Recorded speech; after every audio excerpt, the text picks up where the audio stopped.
श्री स्वामी समर्थ. मिथुन राशीच्या लोकांनो, या श्रावण महिन्यात तुमच्या आयुष्यात एक असा संकेत मिळणार आहे जो कदाचित तुमचं संपूर्ण नशीब बदलून टाकू शकतो. होय, महादेवाची कृपा तर होणारच आहे, पण एका अशा खास संकेताकडे तुम्हाला लक्ष द्यायचं आहे जो तुमच्या आसपासच घडणार आहे. पण थांबा, याच काळात एक अशी चूक आहे जी तुम्हाला चुकूनही करायची नाहीये. जर ती चूक झाली तर हातात आलेली सुवर्ण संधी निसटू शकते. तो खास संकेत कोणता आणि ती चूक कोणती हे आपण या व्हिडिओमध्ये सविस्तर पाहणार आहोत. पण त्याआधी या पवित्र श्रावणात मिथुन राशीसाठी नेमके कोणते सकारात्मक बदल घडणार आहेत, चला तिथूनच सुरुवात करूया. कारण पहिला बदल तुमच्या रोजच्या आयुष्याशी जोडलेला आहे. पारंपरिक ज्योतिषीय मान्यतेनुसार 2026 हा श्रावण महिना मिथुन राशीच्या लोकांसाठी अनेक पातळ्यांवर शुभ ठरू शकतो. तुमच्या मनात बऱ्याच दिवसांपासून चाललेली चलबिचल, विचारांचा गोंधळ आता कुठेतरी शांत होताना दिसेल. तुमच्या व्यक्तिमत्वात एक वेगळाच आत्मविश्वास पाहायला मिळू शकतो. लोक तुमच्याकडे आकर्षित होतील आणि तुमच्या बोलण्याच्या, समाजात, कामाच्या ठिकाणी एक वेगळीच वजन प्राप्त होईल. असा हा काळ असू शकतो. तुमच्या रखडलेल्या कामांना एक नवी गती मिळण्याचे संकेत या काळात आहेत. तर हा झाला मानसिक आणि सामाजिक बदल. पण जिथे सगळ्यांना जीव अडकलेला असतो, म्हणजेच पैसा आणि काम, तिथे काय बदल होणार आहेत? थांबा, इथेच तर खरी गोष्ट दडलेली आहे. कामाच्या आणि पैशाच्या बाबतीत बोलायचं झालं तर मिथुन राशीच्या जातकांसाठी हा श्रावण महिना काही नवीन मार्ग उघडून देणारा ठरू शकतो. जर तुम्ही नोकरी करत असाल तर कामाच्या ठिकाणी तुमच्या कष्टाचं कौतुक होऊ शकतं आणि एखादी नवीन जबाबदारी तुमच्या खांद्यावर येऊ शकते, जी भविष्यात फायद्याची ठरेल.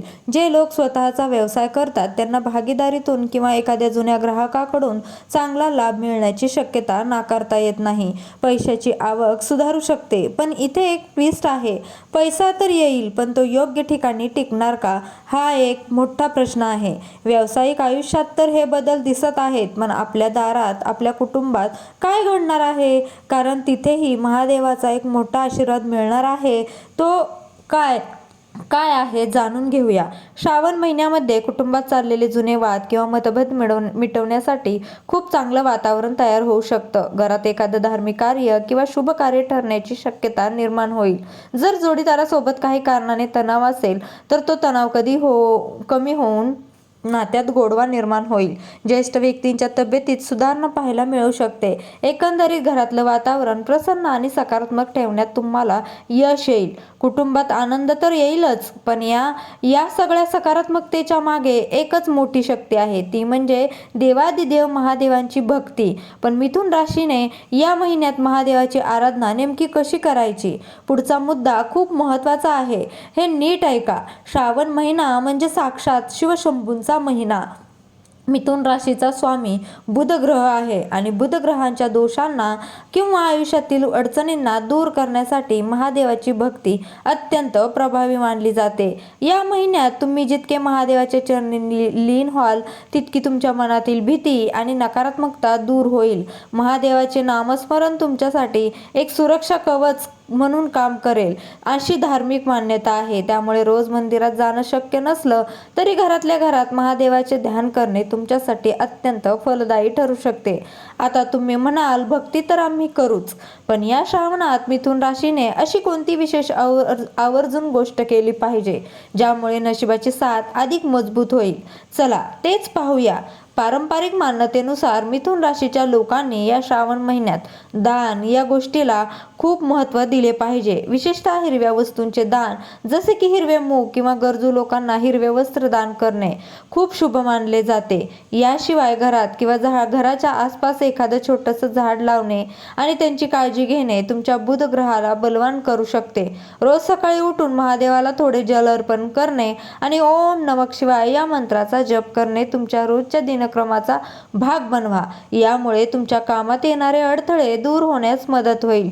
हे सगळं तर तुम्हाला करायचं आहे, पण आता वेळ झाली आहे त्या सर्वात मोठ्या सावधगिरीची. व्हिडिओच्या सुरुवातीला मी म्हटलं होतं की एक चूक चुकूनही करू नका. ती मोठी चूक कोणती जी तुमचं सगळं गणित बिघडू शकते? नीट लक्ष देऊन ऐका. होय मित्रांनो, या श्रावण महिन्यात मिथुन राशीला एका गोष्टीपासून खूप लांब राहायचं आहे. मिथुन राशीच्या लोकांचा स्वभाव खूप बोलका असतो. ते कोणाशीही सहज संवाद साधतात. पण या श्रावण महिन्यात तुम्हाला अतिविश्वास आणि गुप्त गोष्टी उघड करणे ही एक चूक टाळायची आहे. तुमच्या मनात काय चाललं आहे, तुमचे पुढचे प्लॅन्स काय आहेत किंवा तुम्हाला कुठे फायदा होणार आहे, या गोष्टी चुकूनही तिसऱ्या व्यक्तीला सांगू नका. या काळात तुमची गुपिते उघड झाल्याने तुमचे मोठे नुकसान होऊ शकते. तसेच कोणाबद्दलही गॉसिप करणे किंवा कोणाचा अपमान करणे पूर्णपणे टाळा. तुमची वाणी हीच तुमची ताकद आहे. तिला चुकीच्या ठिकाणी वापरू नका. या चुका तर आपण टाळणारच आहोत, पण आता आपण वळूया त्या गोष्टींकडे ज्याची तुम्ही व्हिडिओच्या सुरुवातीपासून वाट पाहत आहात. तो खास संकेत कोणता जो तुम्हाला महादेवांकडून मिळणार आहे?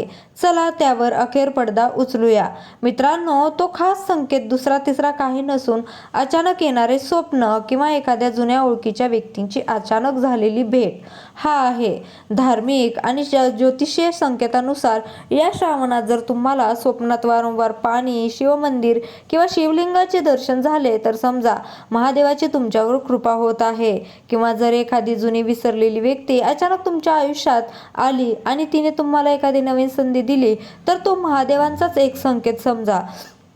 तो संकेत ओळखायला शिका. त्या संधीकडे दुर्लक्ष करू नका, कारण तोच तुमच्या आयुष्याचा टर्निंग पॉइंट ठरू शकतो. हा संकेत जेव्हा मिळेल तेव्हा काय करायचं आणि नशीब अधिक उजळवण्यासाठी एक अतिशय साधा श्रद्धेनुसार करायचा उपाय, तो उपाय आता मी तुम्हाला सांगणार आहे. हा उपाय अतिशय साधा आहे, जो तुम्ही पूर्ण श्रद्धेने करू शकता. श्रावणातील कोणत्याही सोमवारी किंवा रोज शक्य असल्यास महादेवाच्या पिंडीवर थोडे कच्चे दूध आणि पांढरे तीळ अर्पण करा. दूध अर्पण करताना महादेवाला मनोभावे प्रार्थना करा की माझ्या आयुष्यातील सर्व अडथळे दूर कर. हा उपाय केवळ एक पारंपरिक श्रद्धा म्हणून केला जातो, पण यामुळे मनाला अद्भुत शांतता मिळते आणि सकारात्मक ऊर्जा जाणवू लागते. तर मित्रांनो, मिथुन राशीसाठी 2026 हा श्रावण महिना खूप काही घेऊन येणारा ठरू शकतो. फक्त गरज आहे ती सकारात्मक राहण्याची, योग्य संधी ओळखायची आणि सांगितलेली चूक टाळण्याची. आता मला खाली कमेंट करून नक्की सांगा तुमच्यापैकी किती लोकांची मिथुन रास आहे आणि कमेंट बॉक्समध्ये हर हर महादेव लिहायला अजिबात विसरू नका.